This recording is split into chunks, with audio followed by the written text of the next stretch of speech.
أعوذ بالله من الشيطان الرجيم بسم الله الرحمن الرحيم رب اشرح لي صدري ويسر لي أمري واحلل عقدة من لساني يفقهوا قولي আসসালামু আলাইকুম ওয়া রাহমাতুল্লাহি ওয়া বারাকাতুহু। আজকে হচ্ছে সূরা শামসের একটা আয়াত নিয়ে বলবো, একটা বা ২-৩ টা আয়াত নিয়ে বলবো। আম আমরা সূরা শামস সম্পর্কে জানি। সূরা শামস হচ্ছে একদম শেষের দিকের সূরা।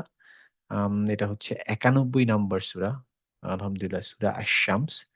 আম সূরা শামসের ১ম দিক থেকে আমরা জানি যে আল্লাহ সুবহানাহু ওয়া তাআলা এখানে অ্যা বেশ কয়েকটা আল্লাহর সৃষ্টি নিয়ে উনি শপথ করছেন। ওয়াশ-শামসি আউযু বিল্লাহি মিনাশ শাইতানির রাজিম। বিসমিল্লাহির রহমানির রহিম। ওয়াশ-শামসি ওয়াদ-দুহাহা ওয়াল কমারি ইযা তালাহা ওয়ান নাহারি ইযা জাল্লাহা ওয়াল লাইলি ইযা ইয়াগশাহা ওয়াস সামাই ওয়া মা বানাহা ওয়াল আরদি ওয়া মা তাহাহা। এটা হচ্ছে ৬ টা আয়াত। এই ৬ নম্বরের পরে ৭ নম্বর আয়াতটা দেখেন ১ম ৬ টা আয়াতে কিন্তু আপনারা যদি অর্থটা দেখে নেন তাহলে দেখবেন যে আম আল্লাহ সূর্যকে শপথ করছেন, সূর্যকে নিয়ে শপথ করছেন, চন্দ্রকে নিয়ে শপথ করছেন, রাতকে নিয়ে শপথ করছেন, দিনকে নিয়ে শপথ করছেন। ৭ নম্বরে এসে এখানেও আল্লাহ শপথ করছেন কিন্তু একটু অন্য একটা ব্যাপার নিয়ে। এর আগ পর্যন্ত যতগুলো আয়াত ছিল সবগুলা ছিল হচ্ছে আল্লাহ সৃষ্ট বিভিন্ন সৃষ্টি। কিন্তু এগুলা সবগুলা ছিল হচ্ছে একটা বস্তুর জাতীয় জিনিস। কিন্তু এর পরে দেখেন এই ৭ নম্বর আয়াতে এসে কি বলছে? ওয়ান নাফসিউ ওয়া মা সাওয়াহা।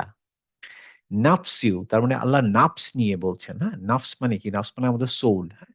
নাফস এবং তারপরে সেটা বলছেন ওয়ামা সাওয়াহা।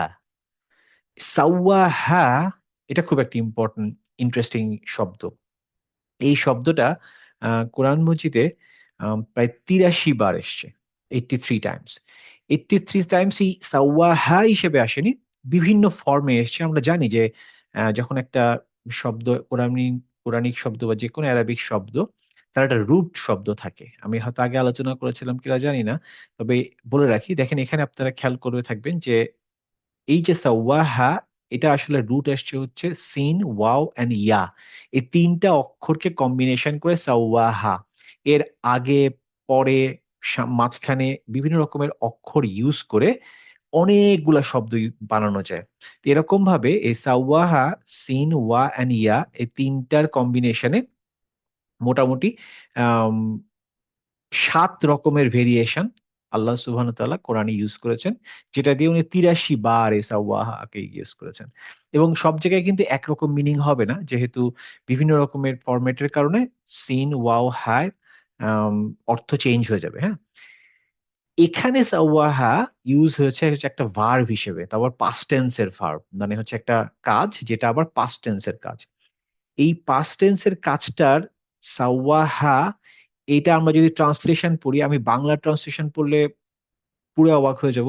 বাংলা ট্রান্সলেশনটা কি বোঝাতে চাচ্ছে আমি ক্লিয়ার না। যেমন এখানে আপনি দেখেন এখানে বলতে চাচ্ছে হচ্ছে যে, শপথ মানুষের এবং তার যিনি তাকে আম আ সুঠাম করেছেন। আমি এই শেখ মুজিবুর রহমানেরটা নিলাম। আরো আপনি অন্যটা দেখতে পারেন। বাট ইংলিশটা আমার কাছে মোর ক্লোজার মনে হয়েছে এবং যেভাবে আমি এই শব্দটাকে যখন আমি ভিতরে ভাঙার চেষ্টা করলাম, তখন এইটাকে মনে হলো যে এটা ইংলিশেরটা মোটামুটি বেশ কাছে যায়।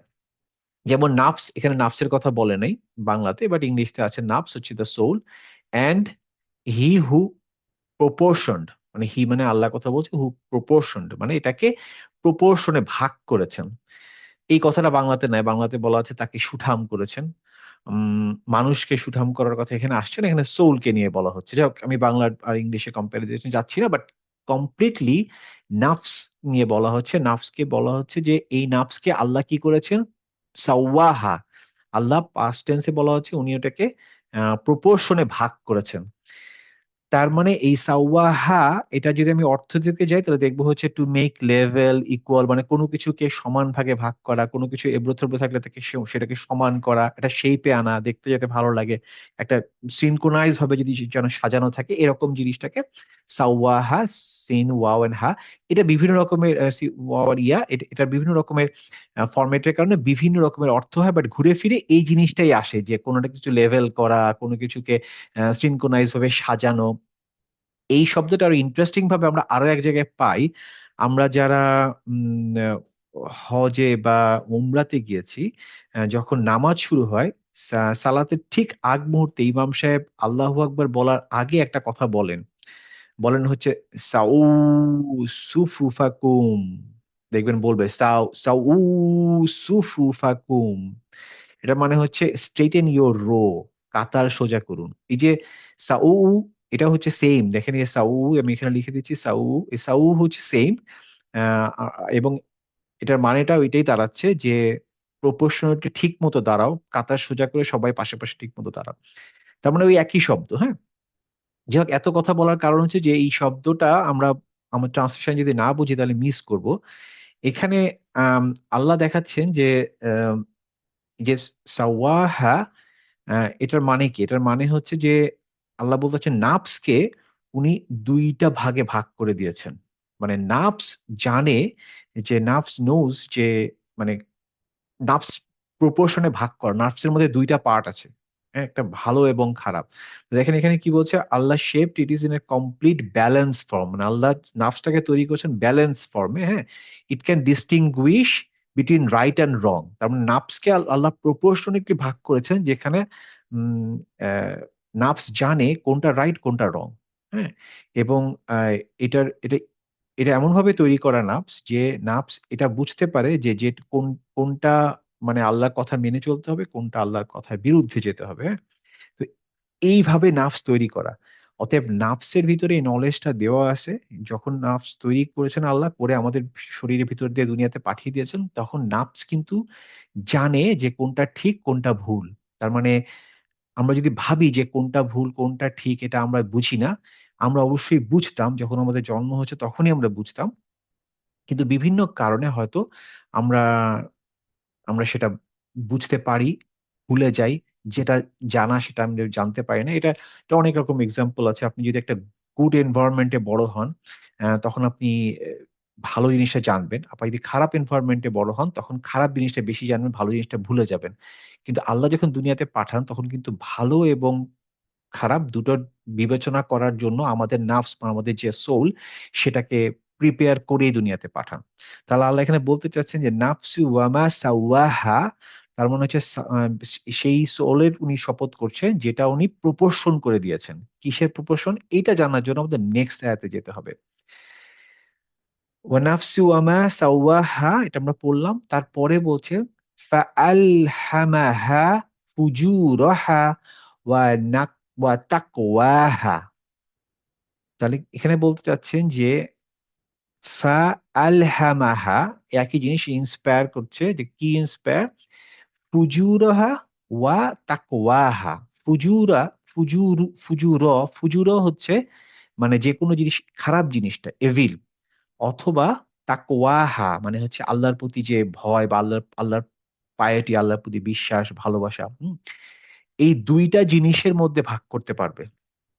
তার মানে হচ্ছে যে যদি আমরা ওই নাফসের ভিতরে দুইটা জিনিস আছে, সেটা হচ্ছে এভিল পার্টটা অথবা তাকওয়া সাইডটা। তার মানে যেটা ফুজুর, যেটা খারাপ সাইডটা সেটা, এবং তাকওয়া যেটা পায়েটি, সেই দুটাই কিন্তু নাফসকে বলা আছে যে কোনটা কোন দিকে যাবে। এখন এই নাফস ওইভাবে প্রপোর্শন করা, দুইটা ভাগে ভাগ করা, যে সে এভিল সাইডও চেনে, সে তাকওয়া সাইডও চেনে। তারপরে বলে এবার পরে আল্লাহ বলতে চাচ্ছেন যে কাদ আফলাহা মান জাক্কাহা, হ্যাঁ, যে হচ্ছে সেই সাকসিড হলো যে এটাকে পিউরিফাই করলো, মানে নাফসটাকে যে শুদ্ধ করলো, পরিষ্কার করলো, হ্যাঁ। আর মানে এখানে আল্লাহ বলে দিচ্ছেন যে নাফসকে দুইটা ভাবে ভাগ করা হলো, আমি নাফসকে কিন্তু বলে দেওয়া হচ্ছে দুই দিকে সে যেতে পারে, তাকওয়াও যেতে পারে, সে ফুজুরেও যেতে পারে। এবার বলছেন এবার হচ্ছে আমাদের হাতে, আল্লাহ তৈরি করে পাঠিয়েছেন, যে এইভাবে করে সে দুটো জিনিসই চেনে, সে ভালো জিনিসও নিতে পারে, খারাপ জিনিসও করতে পারে। এবার বলছে যে এটাকে ইনডিড আফলাহা মান জাক্কাহা, মানে যে হচ্ছে পিউরিফাই করলো সেই হচ্ছে সাকসিড হলো। বলে আবার পরেরটাতে বলছেন ওয়াকাদ খাবা মান দাসাহা। তার মনে হচ্ছে ইনডিড, আবার আবার উনি আবার ইনডিড বলছেন, মানে অবশ্যই ইনডিড মানে অবশ্যই। আহ আহ, হবা মানে সে আর কি ফেল ফেল করলো, যে হেরে গেল বা ভুল ভুল পথে চলে গেল। দাসাহা মানে যে এটাকে বাড়ি করে ফেললো, মানে এই যে সে খারাপ পথে চলে গেল, সে তো তার নিজেকে পিউরিফাই তো করলো না, উল্টা আরো তার নিজেকে মানে বাটির তলায় মিশিয়ে ফেললো, এরকম আর কি, মানে খারাপ পথে চলে গেল আর কি। তার মানে আল্লাহ এখানে বলে দিচ্ছেন যে সোলকে আমি প্রপোর্শন করে পাঠিয়েছি, কেউ যেন মনে না করে যে জন্মগতভাবে খারাপ ছিল বা জন্মগতভাবে ভালো ছিল না। জন্মগতভাবে আল্লাহ তার সোলকে দুইটা সমানভাবে পাঠিয়েছিল, বাট সিচুয়েশনের কারণে সে আস্তে আস্তে ভালোর দিকে যায়, অথবা সিচুয়েশনের কারণে আস্তে আস্তে খারাপের দিকে যায়। কিন্তু soul can identify which is wrong and right. এবং এইভাবে আল্লাহ পাঠানোর পর আল্লাহ বলে দিচ্ছেন যে যে এটাকে পিউরিফাই করে, যে পিউরিফাই করে জাক্কাহা, সে সাকসিড হয়। মানে কি, আমাদের সোলকে সবসময় নারিশ করতে হবে। আমাদের সোল বিভিন্ন রকমের সিন দ্বারা আক্রান্ত হয়ে আস্তে আস্তে বারিড হয়ে যায়, হ্যাঁ, মানে ধ্বংসপ্রাপ্ত হয়। সো আমাদেরকে ওটাকে তাস্কিয়ার মাধ্যমে আস্তে আস্তে এটাকে পিউরিফাই করতে হবে। যে পিউরিফাই করা যায়, এবং পিউরিফাইয়ের সাথে সাথে আমাদেরকে মাপ চেতে হবে আল্লাহর কাছে, ইস্তেগফার। আমরা যত ইস্তেগফার করব, তত যত পিউরিফাই করব, আল্লাহকে রিমেম্বার, বারবার আল্লাহর কথা মনে করব, এবং আল্লাহ যেগুলো বলছেন সেগুলো যদি করি, আমাদের তাকওয়া লেভেল যখন বাড়তে থাকবে, তখন আমরা ফুজুর থেকে সরে আসবো। ফুজুর হচ্ছে এভিল, এভিল থেকে মানে খারাপ কাজ, সেখান থেকে আস্তে আস্তে সরে আসবো। যত সরে আসবো, তত হচ্ছে আমরা সাকসিডের দিকে যাব। তার মানে নাফস ক্যান আন্ডারস্ট্যান্ড, নাফস জানে যে কোনটা ভালো কোনটা খারাপ। এবং নার্ভসকে আমরা যত পিউরিফাই করব, যত খারাপ কাজ থেকে দূরে থাকবে এবং যত ভালো কাজের দিকে আগাবো, যত আমরা ইস্তেগফার পড়বো, যত আমরা নিজের নার্ভসকে নিয়ে চিন্তা করব, ভালো জিনিস চিন্তা করব, তত আমার নার্ভসটা সাকসিড হবে, না আমি সাকসিড হব।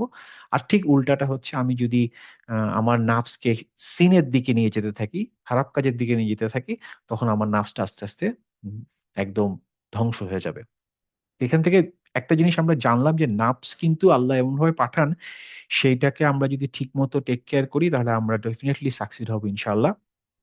তবে এটাও আবার এখান থেকে আমরা ভাবতে পারি যে আমরা কখনোই হাল ছাড়বো না। যে আমরা অনেক সময় হাল ছেড়ে ফেলি যে আর মনে হয় কোনো চান্স নাই, এই মানুষটা মনে হয় সম্পূর্ণ ধ্বংস হয়ে গেল। না, যে কোনো সময় সে মানুষটা আবার ফিরে আসতে পারে। যদি তার ভিতরে ইস্তেগফার আসে, মাপ চাওয়া শুরু করে আল্লাহর কাছে, এবং সে যদি সে যদি খারাপ কাজ থেকে সরে আসে এবং তাকওয়ার দিকে আস্তে আস্তে আগাতে থাকে, তখন ফুজুর থেকে যত সে দূরে যাবে আর তাকওয়ার যত কাছে যাবে, তার সাকসিডটা তত আসবে। অতএব আমরা দুটো জিনিস জানলাম, একটা হচ্ছে যে নাফস ক্লিন ছিল, তার ভিতরে দুই ধরনের নলেজ ছিল, এবং এই নাফসকে আমরা, আল্লাহ বলেই দিচ্ছেন যে ভালো কাজের দিকে যত আগাবো তত সে সাকসিড হবে, যত খারাপ কাজের দিকে তাকাবো তত সে ক্ষতিগ্রস্ত হবে। এবং আমরা কনক্লুশন আসতে পারি যে নাফস একেবারে ধ্বংস হয়ে যাচ্ছে না, নাফসকে যে কোনো সময় তাসকিয়া এবং ইস্তেগফারের মাধ্যমে ভালোর দিকে আনা যায়। ইনশাল্লাহ আমরা আমাদের নাফসকে নিয়ে কাজ করব। আমরা ভালো কাজ যত করব, তত আমরা খারাপ কাজ থেকে দূরে থাকার চেষ্টা করব, এবং খারাপ কাজ থেকে দূরে থেকে যত ভালো কাজের দিকে আগাবো, তত আমরা সাকসিড হব ইনশাআল্লাহ। সবাই ভালো থাকেন, এই দোয়া করি। আসসালামু আলাইকুম ওয়া রাহমাতুল্লাহি ওয়া বারাকাতুহু।